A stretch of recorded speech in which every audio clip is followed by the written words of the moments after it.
இன்று நமது பதிவில் நாம் தெரிந்து கொள்ளப் போவது சில பயனுள்ள கிச்சன் டிப்ஸ். தெரிந்து கொள்வதற்கு முன் நமது சேனலை சப்ஸ்கிரைப் செய்து கொள்ளுங்கள். வாருங்கள் தெரிந்து கொள்வோம். 1. தோசைக்கு மாவு அரைக்கும் போது கைப்பிடி தோல் நீக்கிய வேர்க்கடலையையும் சேர்த்து அரைத்து தோசை சுட்டு பாருங்கள். புது சுவையாக இருக்கும். 2. ரசத்துடன் சிறிது மட்டன் சூப்பை சேர்த்தால் ரசம் ருசியாக இருக்கும். 3.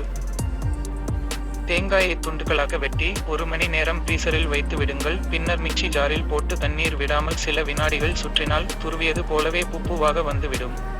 4. காய்கறிகள் வதங்கி போய்விட்டால் தூக்கி எறியாமல் அதில் சில துளி எலுமிச்சை பழச்சாறு பிழிந்துவிட்டால் சில மணி நேரத்தில் காய்கறிகள் வதங்கிய தன்மை மாறி புதியதாக பளிச்சென்று இருக்கும். 5. பலகாரங்கள் நமுத்து போகாமல் இருக்க அவை வைக்கப்பட்டுள்ள பாத்திரங்களின் அடியில் உப்பு பொட்டலம் ஒன்றை போட்டு வைக்கவும். 6. வெந்தயக்கீரை சமைக்கும் போது சிறிது வெல்லம் சேர்த்தால் அதில் உள்ள கசப்பு சுவை நீங்கிவிடும். 7. வாழைக்காயை நறுக்கும் முன் கைகளில் உப்பு தூளை தடவிக்கொண்டால் கைகளில் பிசுபிசுப்பும் கரையும் வராது. 8. பஜ்ஜி செய்யும் வாழைக்காய் உருளைக்கிழங்கு வில்லைகளை மிளகாய் பொடி உப்புடன் கலந்து அரை மணி நேரம் வைத்திருந்து பின் பஜ்ஜி மாவில் போட்டு செய்தால் பஜ்ஜி மிக சுவையாய் இருக்கும். முயற்சி செய்து பாருங்கள். மேலும் பல பதிவுகள் பார்க்க நமது சேனலில் தொடர்ந்து இணைந்திருங்கள். மீண்டும் ஒரு பதிவில் சந்திப்போம். நன்றி, வணக்கம்.